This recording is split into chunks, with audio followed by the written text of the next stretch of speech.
I would love to hear more of your passive income journey, what that looks like today, what it was along the way, and maybe even where you still aspire to go. What real estate started to do for us is it allowed us to get into a space where the rental properties were starting to pay for themselves at least. We were getting cash flow in that was coming from these. And then Ryan and I would figure out strategic ways to partner with people who were a little bit better than us. We built a following because people like following along in our journey, and then the larger deals started to come. So the passive income aspect came from, hey, let's create equity in our own properties so we have enough money that we can then sell them or 1031 and exchange that into these larger projects, because we all know that the appreciation at 3 to 5% on a $300,000 asset's great, but that's really great on a $2 million asset. But now I can look through a different lens. This is how these people think. The only reason that's even possible is because we built in public and started to document our journey and then shared the stories of other people and organically networked with people who were a few stages ahead. And that's why we love to do what we do, is really just to get in the rooms.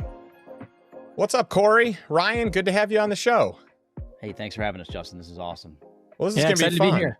Yeah, well, we just had a chance to spend some time on your show, on the Wealth Juice podcast, and it was really fun. You guys do a great job interviewing, and you know, obviously you have a top 1% show as we have here with the Lifestyle Investor. So I know you guys are up to good things, and we figured out, you know, off air, let's see, about an hour ago that we kind of started our podcast at the same time. So it's cool to see what you guys have been able to build and the way that you've been able to level up your businesses. Thanks, man. We appreciate it. The podcast started pretty much out of nowhere, literally 2 weeks after the world shut down in COVID. And I'm just glad we stuck with it as long as we have, and we're just getting started. So thank you. Yeah, well, it's fun because I feel like we're cut from the same cloth. Like, we have very similar beliefs about passive income, about financial independence, you know, finding true financial freedom. There are different ways to get there, and I like being able to explore the way that you guys have done it and the way that you're helping other people do it. You guys are seasoned business owners, you're investors, you're entrepreneurs. But also you've been able to embrace kind of the W-2 as you've built it, you know, at least in one of your cases, and maybe it's in both your cases. So I would love to hear just some of your thoughts just on passive income in general, how you got to where you are today, and really like your the keys that have helped you create that financial freedom in your lives. Yeah. So Rye typically likes when I tell this, our inception story, if you will, because it started 7 years ago, 2018, and I was working for, actually Ryan and I worked for the same company, and I was making a whopping $35,000 a year, and I was 26 years old, so I was probably making what I was worth, honestly, not really complaining. It was just that's what it was. And I realized we actually lived together. Ryan and I had known each other since college, and we came home from work every day, and we were thinking, is this it? Is this really like what we went to college for? Like, are we just going to do this for 40 years? There has to be more. So we discovered the FIRE movement, you know, and that started with like, hey, live below your means, like, you know, financial independence, retire early, figure out a way to create enough passive income that you could live the life that you wanted to live. And Ryan and I decided that we wanted our life to be a little bit bigger than FIRE, right? But what was the best way for us to get there? And the story that I tell is that my boss, who was going to offer me maybe $40,000 or $42,000. And he said, I want you to stay here with this company, but I can't pay you too much more. So you know what you should do? You should buy a 5-bed, 4-bath and rent out the bedrooms to individuals in our company who work here, who are all 23, 24-year-olds. So I didn't exactly take his advice, but I bought a 3-bed, 2-bath. I lived in 1 bedroom, rented out the other 2 bedrooms. I was able to live for free. So for the first time ever, that $35,000 became a little bit nominal, and I was able to save cash. I stacked up some cash over 18 months. I bought a rental property, cash flowed $300 a month. I did everything wrong, all the mistakes. It was raining inside my house day one. You name it. Oh, man. But I say this to say that $300 a month in cash flow didn't free me from anything. What it did was allow me to hold on to the property long enough where I could exit and take $100,000 profit in 3 years. So I wasn't able to save up $33,000 a year for 3 years. That $100,000 exit allowed me to move into other assets. Ryan and I started partnering up. We started our podcast, social media platform, and our real estate company at the same time. And we started buying properties together and just documenting our journey as others would follow along this build in public type vibe, if you will. And we just wanted to be those guys that you could trust that were, hey, we're doing it with you. You know, we're not trying to teach down, we're doing it with you. And that was that's at least the beginning story. I didn't touch too much on the passive income stuff, but I don't know if Rye has anything to add there. No, I think Cory pretty much covered it there. We can dive, if you want to dive deep, ask questions on it specifically, but I like when he tells the inception story.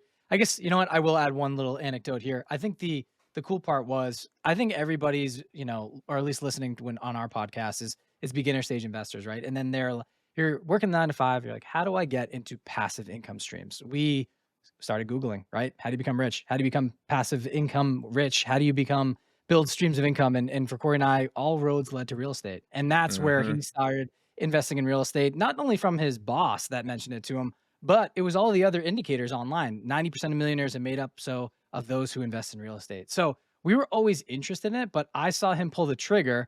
He mentioned the house hack that he did. He bought another duplex. And I was like, Cory, we've talked about this for years. And you bought one. I'm in. Let's partner together. I'm happy to pool my capital with yours. We can split the risk here. I'll help you run the business. And we just kind of delegated to each other. Like, one's the visionary, one's the integrator, and like, let's separate these roles. And how can we divide and conquer? And so it started, really, that was our story. And then we leveraged the capital from our W-2s to scale up. And we went from probably 1 to 8 units together, 50-50. And then in order to get from 8 to 80, that's when we started bringing in partners, leveraging the power of social media, documenting the journey, and then our skill sets, and kind of marrying those together to find the perfect partner.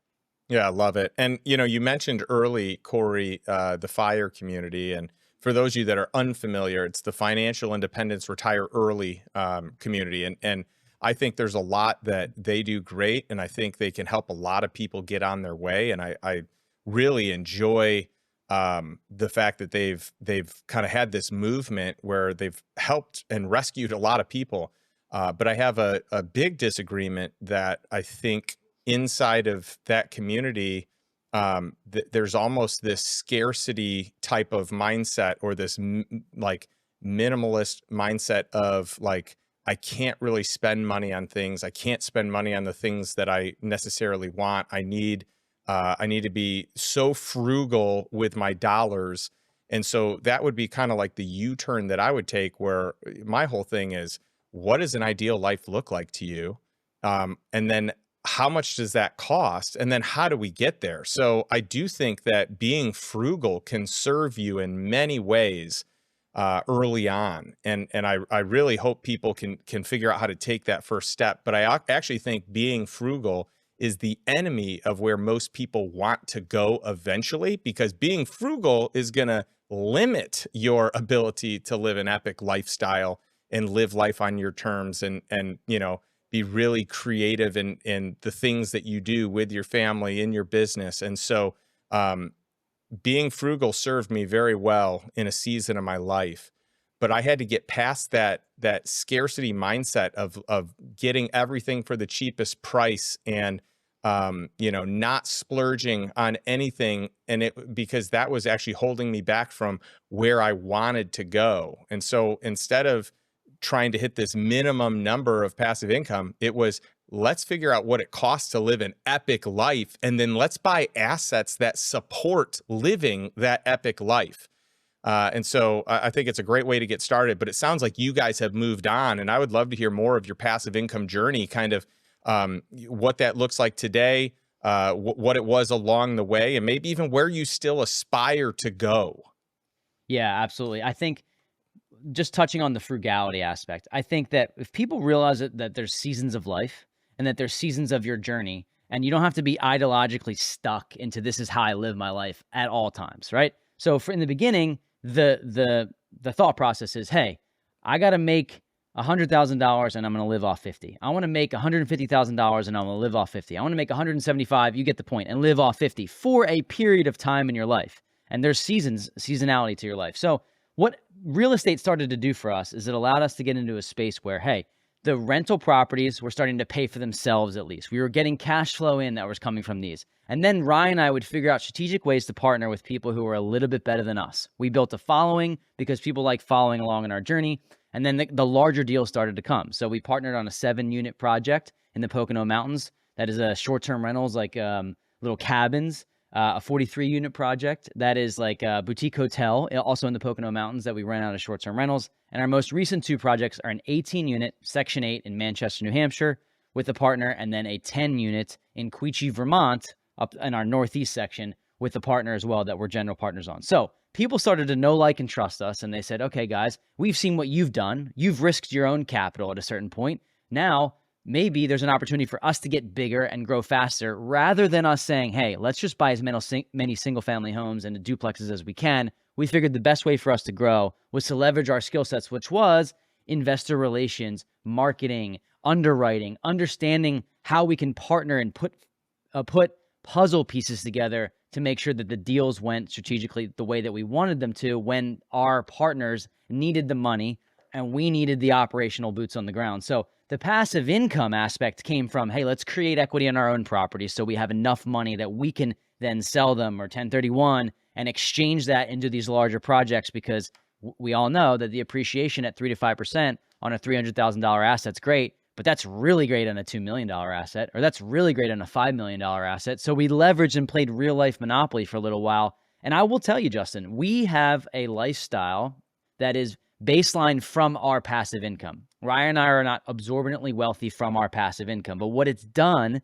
is it's allowed us to have optionality in the work that we do. Ryan still maintains his W-2 job because he loves it. I left my W-2 job a year ago to pursue our mentorship program and our real estate business full time because of the foundation that we set when we were in our late 20s, and now we're in our early 30s. So what it did for us is, like, I still feel like we're in this massive growth phase. Like, we're just scratching the surface of what the passive income can do. But now I can look through a different lens, talk to people like yourself who are 20 stages ahead of us, and understand, okay, this is how these people think. And the only reason that we're in the same room as you, the only reason that's even possible is because we built in public and started to document our journey and then shared the stories of other people and organically network with people who are a few stages ahead. And that's why we love to do what we do, is really just to get in the rooms. You wouldn't talk to us, Justin, if we didn't have a podcast. And then you mean no disrespect by it, but your time is very valuable. And now we have a mutual understanding of, like, hey, this is how we network, and especially in COVID, because no one was leaving their house. So that's why it all came to be. Well, I love that. And by the way, I think it's brilliant the way that you guys are leveling up through networking, through partnerships. And I want more people to understand that that's really the path. I mean, peer groups and mentorship, you know, in terms of actually, like, hiring coaches with expertise that have been there, done it for 20, 30, 40 years. That's who I mean when I say expert. And then masterminds, like, that's changed the game for me. And so I know you guys have been on this path and on this journey. I'd love to hear your thoughts on, masterminds in general and kind of leveling up. Yeah, I'll take this one and then Cory can jump in. So, Justin, I'm so bullish and a big believer in masterminds and getting around a collective group of individuals all pursuing the same thing, but also filled with people that have done what you're looking to do at a very high level, because then you're just shrinking your time horizon to get to that level of success. You don't have to read all the books, listen to all the podcasts, try to synthesize all the information that's out there, build yourself a roadmap, and then take the step, right? It's already, the roadmap's typically already built. When you go into these mastermind groups and these programs, typically they have the treasure map for you, right? And the exit That's at right. the end of the tunnel. And you follow this. You mentioned something in the beginning of the podcast. I think that is very important to highlight. And you mentioned something about frugality. This is where people stop, and this is the stopgap. People will invest in assets that they can tangibly see the ROI on them. And they're like, okay, I understand the single family, the cash flow that comes with it, the leverage, depreciation, all these things.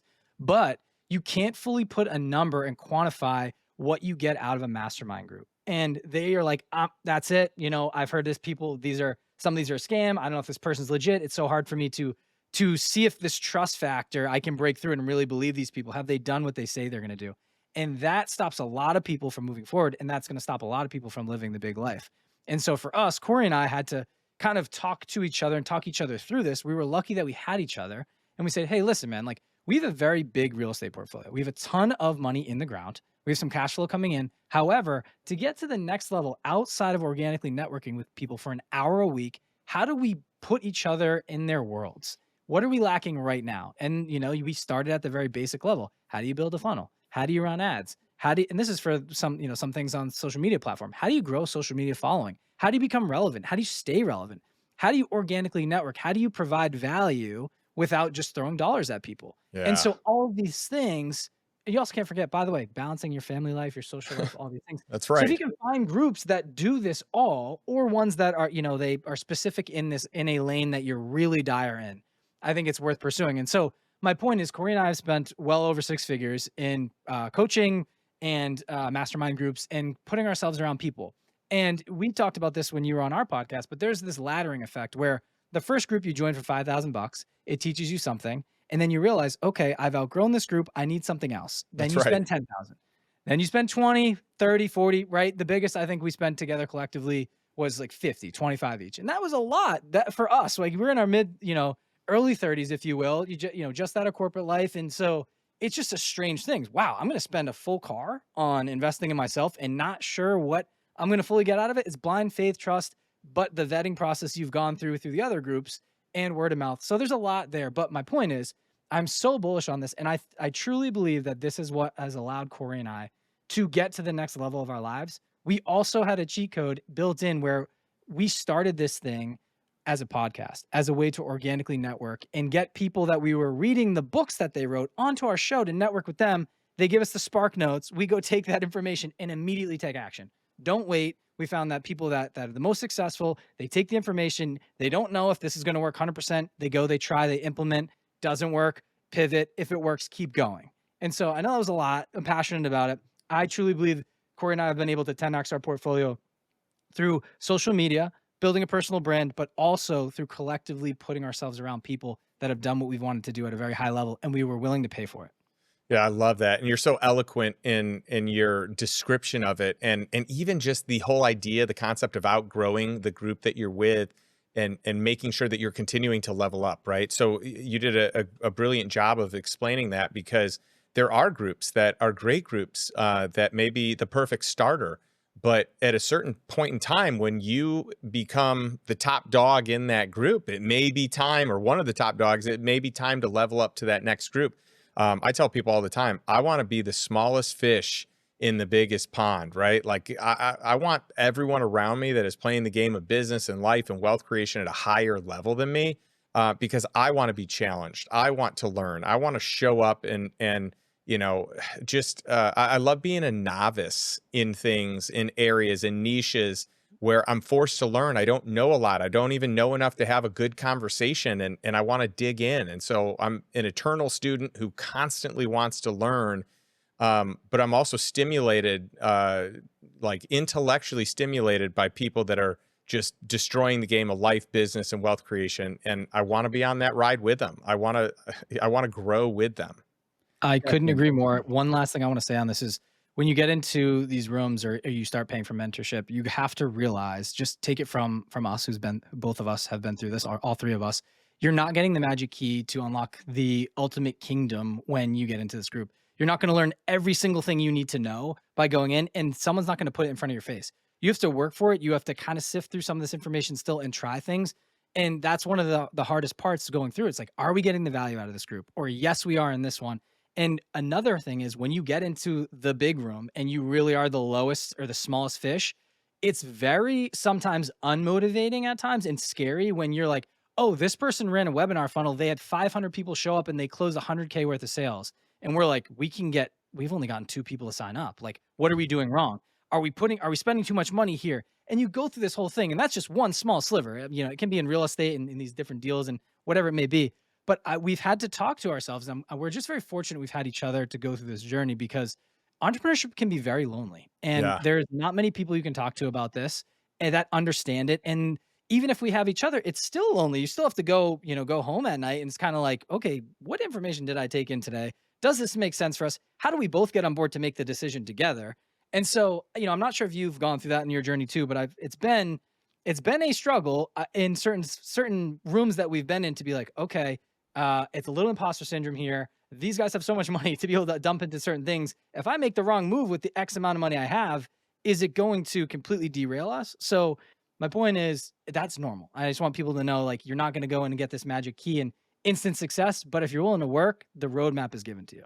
Yeah, that's awesome. And I believe the greatest place that you can invest your resources is on your network, your relationships, people that can help you level up. And it's not going to be a linear return. It's going to be an exponential return. And it may not be right out of the gates. It may not be in month 1. It might be in month 11. It might be in month 21. But there's just no way, if you're in the right rooms, you're not going to learn and grow and break through some limiting beliefs. And for me, the returns on the dollars into masterminds, peer groups, mentorships have such a profound return. Like I can actually, so it's still hard to quantify it, but I can qualify it enough that I could have a range of what it's actually created, what this person, this one single person, what they were able to open up for me in terms of mindset, in terms of doors, because what you want is access, right? And for us, it's like access to deals, access to tax strategy, access to world-class education, access to world-class people, entrepreneurs, leaders. And so, yeah, I love how you shared that. That's awesome. Yeah, thank you. Yeah, Cory, anything you want to add on that? Well, I think the individuals, the individuals that I've noticed that feel like they want to be the smartest person in the room or they know it all are the ones that end up being the most stuck. Now, you can create a phantom life inside your brain thinking that you know it all the time, but I want to be the person that's like, how does that work? Or what am I missing? You know, that constant growth mindset without putting yourself in a position where you grow just for the sake of growing. But I enjoy being the dumbest person in the room and being the one that's asking all the questions. And we call it, and this is maybe what makes us good podcasters, but we call it reverse charisma, Justin. So this is something that people can use in their everyday life is don't stop trying to be the person that's the most interesting, be the most interested person. So if you walk into a room, you're interested in hearing about the strategies of others or what they're doing in their life and how they're impacting their community or their world. And if you do that, before you know it, you're turning around and people are like, oh, I love talking to Cory and Ryan. Like, why? What do they do? What's so cool about them? I'm not really sure. They just they amplify the voices of others. And that to me has separated, at least put me in a position where I feel like I can walk into a room and be inquisitive and ask questions and talk to anyone of any caliber. And I'm not afraid. It doesn't matter if you're the world-class person in this realm, because I'm not trying to talk about myself. I'm just trying to ask to see how you've done it. And a lot of people do like talking about themselves. And that's what I've learned. I think that's good. So if you're struggling or you don't know what network to join or you don't know you're going to make an impact, stop focusing on yourself and what you're good at and start amplifying the voices of others. And before you know it, people want to be in your presence. And that's, to me, the biggest cheat code that I could give. And I don't even say it on all the podcasts I go on, but it struck a chord with me as you were talking. Dude, I just want to say this, like there's a quote, and I think it's the scarcity mindset growing up, but like curiosity killed the cat, right? But it's really curiosity crowned the king. And I think when you get to the next level of the game, you got to go back to your childhood. What the people everybody wanted to be around were the people that were so curious and made other people feel good. They don't remember what you do or say. It's about how you make them feel. And if you can make them feel seen, heard, appreciated, and excited to be around you, that's just a natural way with doing nothing. You don't have to give $1 that they want to be around you and they want to bring you up to their level. So just a little added anecdote there. Well, I love it. I was going to literally say the same thing, that curiosity is the greatest superpower or characteristic or trait that exists because it causes you to show true interest because you just want to learn and grow. And people love that. People love talking about themselves and what they do. And some people are naturally curious. I actually think I'm pretty naturally curious, but I think it's a learned skill. Like you can become good at asking questions to learn. And I think the more you do that, the more you're going to have people that actually want to take you under their wing because you're interested. Like you guys said early on that you would have people on the podcast, you would make a move immediately because most people don't do that. So I did the same thing. And what I found is when I circled back with those people that had given me this tip and I had run with it and I told them what I had done, that I had taken action, they were even more eager to engage with me again, a second time, a third time. And a lot of my mentorship was built on that, where it was like, hey, you told me to do this. I did it. Here's what happened. Really cool things are happening. What's the next part of the journey? Justin, it's so interesting you say that. And I realized the same for us. And I didn't really know how to put it into words, but it just gives you this added feeling of excitement where you something that you said and what you're preaching and teaching, someone takes it, implements it, and changes their lives. There's no better feeling. Even bettering your own life, there's no better feeling. Like watching someone else go through it We had a gentleman that we were DMing back and forth with as soon as we started the podcast. He was like, "Hey guys, love your show. You know, I'm interested in real estate, blah, blah, blah." Every couple of months he would update us out of the blue. Listen, like we're not a super in-depth relationship. We were DMing, didn't know this guy at all.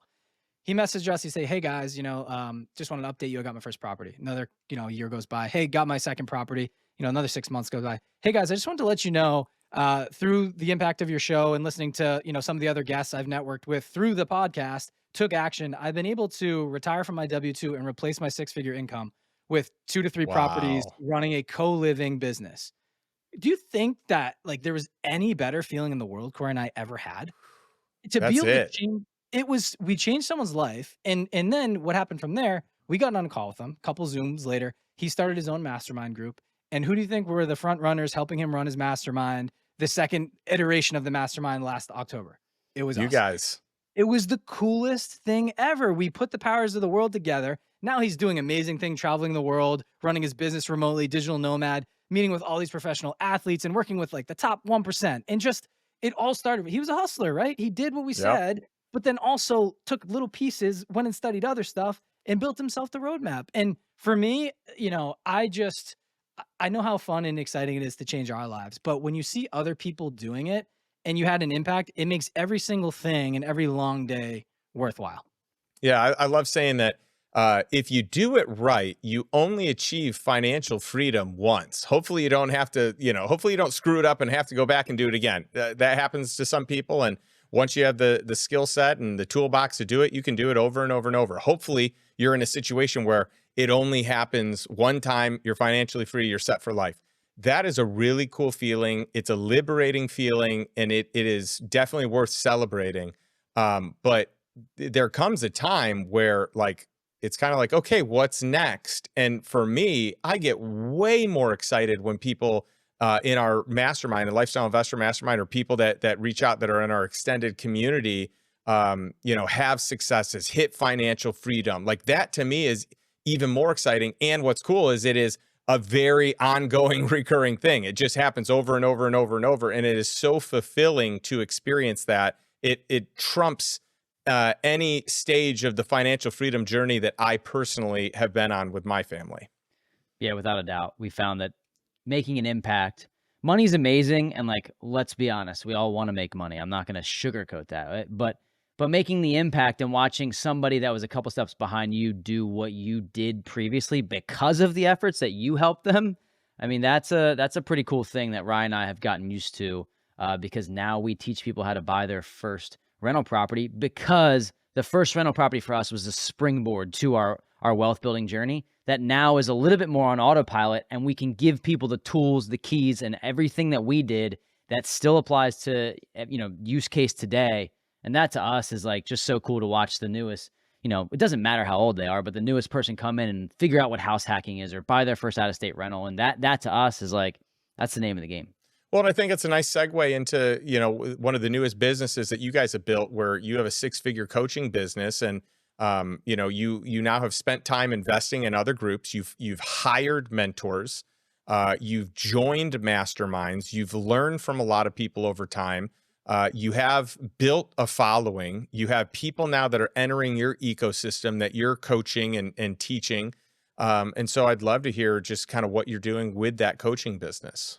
Yeah, I can start, and then Rye can kind of fill in the gaps here. But basically what we're doing, Justin, is we're giving people the keys to how they can find, analyze, and close on their first rental property. And what that is that we've broken it into an 8-pillar system of mindset, strategy, deal analysis, building your team, property acquisition, you know, property and tenant management once you have the property, the business and systems that you need to run, and then also scaling your social to bring more people to your brand, because that's the things that worked for us. So we teach people how to get in the game, because getting in the game, that property that I was paying $1,000 a month for rent, and then I was living for free, and then I got the $300 a month in cash flow. Then we got the $1,000 a month in cash flow, and it really was this springboard. But it starts with the first one. So if you understand the fundamentals, and we found that once people open up that world and they realize the power of real estate, it can really take them to new heights. So that's what we do. We teach people how to buy their first or next. We're very hands-on with people. The last thing that I ever wanted was people to come in and love and love our story and resonate with us, and then not have any access to us. And that's, to me, is like where I see the coaching space and the mentoring space going wrong, is that I want to be able to give you the direct help that you deserve from my mouth. So that's what we do. We have a community of over 50 people. We're actually relatively new into this, but there's new people coming in every month, and we have win after win after win of people coming in and getting their first deal. And then, once you're in, you can stay in for as long as you'd like. So as we still grow our rental portfolio and we grow into the 50, I guess the 10 to 50 unit properties, we have this vast network that can plug people into the strategies that we've used and then introduce them to the higher level people that they need to help them grow their business. And that's fun for us. So, Ryan, maybe I left some things out, but that's the start of it. Yeah. Yeah, I love it. Very cool what you guys are building. And I think it's, it's awesome when you have a skill set to be able to teach others and you're willing to kind of usher them along. People ask me a lot, like, hey, why did you build the lifestyle investor, mastermind and community? Because you clearly have the passive income to not need to do that. And really, for me, again, it's a passion project. I love the people. I'm sharper. I'm better. I'm smarter. I am better off because of the people that I'm interacting with inside of the mastermind, which makes me show up better for my family. It makes me show up better in my work relationships and my partnerships. And so I just love it. And I took a year off. I traveled the globe with my family. I think we went to 13 different countries. And as I was trying to figure out what is next, like, what am I going to do? I don't have to work anymore, but I get to work. Like, I have the opportunity to do whatever I want on whatever time frame I want. And when I thought about what would inspire me and fulfill me the most, it was relationships first, building deep-seated, deep-rooted relationships with people that are doing awesome things in the world, who are hungry to learn and eager to share of their gifts and their expertise, and then just helping each other level up with deals and tax strategy and doing all the things I'm going to do anyway, but doing it together collectively and building those superpowers. Yeah. Justin, I want to touch on this. Like, people crave community and competition. And I want to bring this up because as you get older, are you into this entrepreneurial game? I mentioned it does get lonely, but not only as an entrepreneur, I think just as a human being in general. Like, I know a few people that are, they have 10 million bucks or so, right? And then they get to this level of retirement and they're like, what am I doing? Like, my purpose, my identity was tied to this thing I was amazing at. And now I've exited that business. And what do I do? And so for us, we don't want to get to that. We've learned, we've seen that. And we've seen it doesn't matter any amount of money. You could have all this money, but what do you do if you have no one to share it with? That's so right. My point is, this little army we're building up to, like, compete and take down deals and better our lives. It's so fun. And maybe it's because we were all athletes once, and I'm missing that locker room talk, and I'm missing, like, us collectively going after something together. And that's what excites me now. And we've been able to do that through building a community, and as it have you. And I think that might, I don't know how to really explain it. I get to go home every night, put my head on my pillow, but then I wake up, I get to put my helmet back on and the pads and strap up for the next day. And, like, let's get it. The world's changing every day. It's evolving so fast. We've already made it to a level of success. Our 18-year-old selves would be like, dude, that's I right. You'd get there. I'd hope you'd get there, but I don't know. Like, I had no idea you'd get there. And now it's like, we are capable of this. Let's go to the next level. And there never will be the level of perfection. I don't even know where I want to get to. I know this level, we talk about, like, this 10 million bucks. That's great. But when I get there, it's just arbitrary. I just want to be, we can explain, that's for another episode, right? But my point is, the mountain peaks never end. And you reach one level of success, cool, another journey starts. And so just chase the excitement, have fun, put yourself around people that you like, that have the same values and morals and ethics as you and are good people, and you'll have fun every day, and then when the worst happens and life hits, because it always does, you feel like you had way more good days than bad. And I just think I'll leave you with that, because, for us, I think in the beginning it was chasing money and realizing, like, hey, I just want to get to this point. And then you get there, or to a certain degree, and you're like, why do I have all this? Like, what is all this money in the dirt even doing? Like, I need to be able to live the life that the people around me deserve to live. And I want to be able to give back as much as I can too. So different perspective from a mid 30-year-old from an early 20-year-old. I'll say that. Yeah, I love it. And it's one of those things where it's like, I think early on, a lot of us, young guys, athletes at one point in our lives, it's like, we're trying to accomplish, we're trying to achieve, and often it's, we're pursuing money as maybe one of the main, drivers. But it is interesting because once you actually experience money, you're like, wait a minute. I thought success and making all this money was going to feel different. Like I thought the experience was going to be like, I thought it was going to arrive, and you just don't arrive.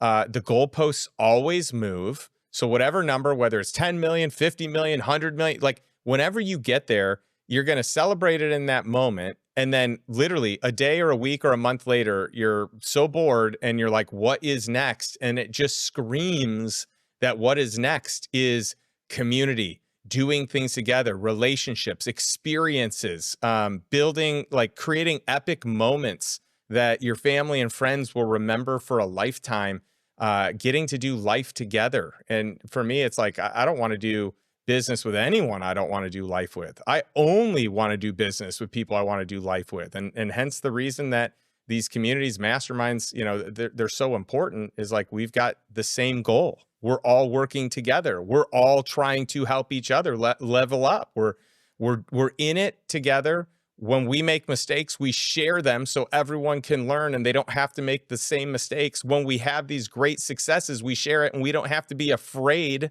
of, maybe certain friend groups not being able to share those things because they haven't had it, or you'd feel bad because you've achieved a lot more than maybe what they've achieved. You can openly share your successes with a crowd and a community and comrade, friends that just want to celebrate with you. And I think it is one of the most special places that exists. And I hope everyone finds their tribe, their community, their network, their mastermind at some point. And if you don't have what we're talking about today, keep leveling up.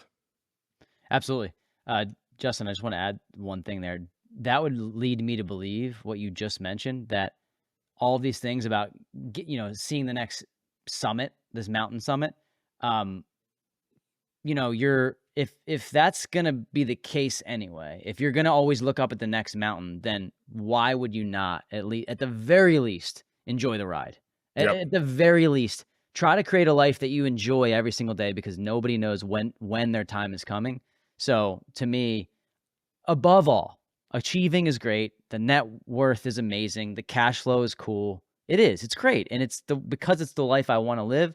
But at the end of the day, if you're not enjoying the process and doing something that you really enjoy doing in order to get there, then you've sold something in your soul for a monetary value that you're going to look back and regret one day. So to me, I'm a coach at heart. That's why I do it, is because I'm a basketball coach and I love molding, watching 15, 16, 17-year-olds achieve greatness at the Division I or NBA level. And now I get to do it with the real estate game. And that to me is just, it's been the most fun I've ever had. I love it. Well, talking sports and athletes, obviously you guys have had a bunch of pro athletes on your podcast. I've had a bunch on the Lifestyle Investor.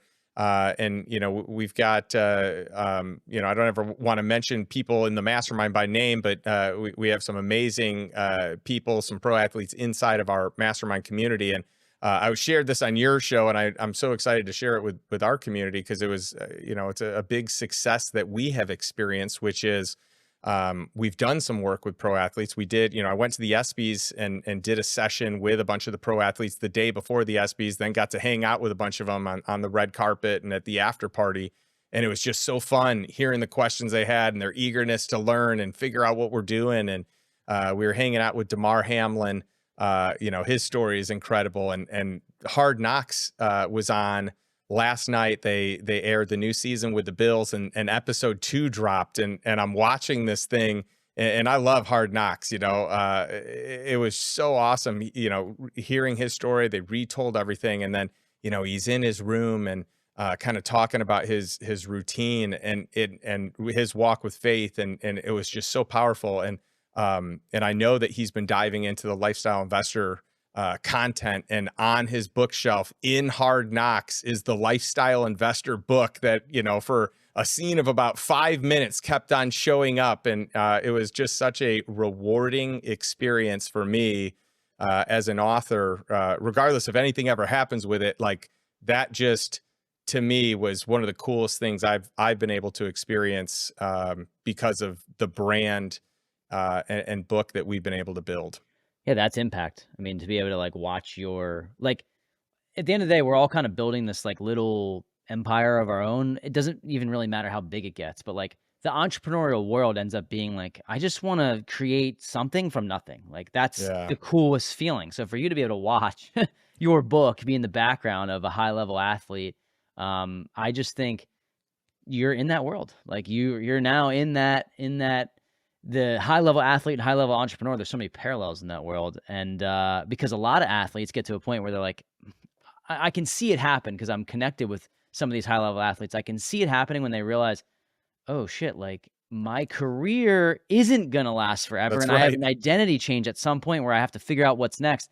And that's happened to us on a smaller scale. Like I left the W-2 job, and I can tell you, Justin, some days are like, I'm like, it's a whirlwind. I don't even know what the hell I'm doing. I can just say that. And then other days I'm like, yep, I got it. I'm an entrepreneur. Like stick to it. You know exactly what you're doing. And that happens even to the best of the best. I mean, think about, we talked about Tom Brady on our podcast. Do you think it was his plan to go through a divorce? And like, I mean, he's on the top of the top of the top, the GOAT, the best quarterback of all time. And he had to go through this divorce, and, you know, he retired, and then now he's doing broadcasting. All of a sudden he's like the best at that. So I'm not really surprised, but it's just like, I guess what I'm trying to say is that if we can all create our own sliver at some piece, at some part, there are, you know, nothing in this life is linear. And that's probably the hardest thing to realize, is that, you know, you don't just like inch your way step by step up to the top.